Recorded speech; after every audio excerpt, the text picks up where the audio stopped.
పారిజాత మొక్క మీ ఇంట్లో ఉంటే సాక్షాత్తు లక్ష్మీదేవి ఉన్నట్లే.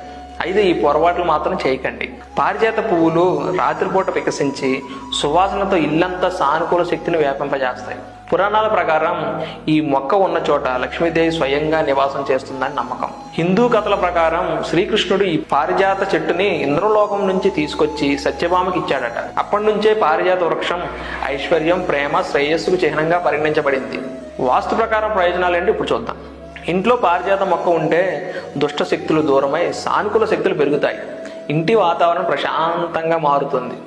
లక్ష్మీదేవి అనుగ్రహం లభించి ధనాభివృద్ధి, కుటుంబ ఐక్యత వస్తుంది. ఈ మొక్కను ఎక్కడ నాటాలో ఇప్పుడు తెలుసుకుందాం. వాస్తు నిపుణుల ప్రకారం పారిజాత చెట్టును ఈశాన్య దిశలో నాటడం అత్యంత శుభప్రదం. లేదా ఇంటికి ఉత్తరం లేదా తూర్పు దిశలో కూడా నాటవచ్చు. ముఖ్యంగా తులసి పీఠం దగ్గర పారిజాత మొక్క ఉంటే అది లక్ష్మీదేవికి ఇష్టమైన స్థానం అని చెబుతారు. పారిజాత పూలు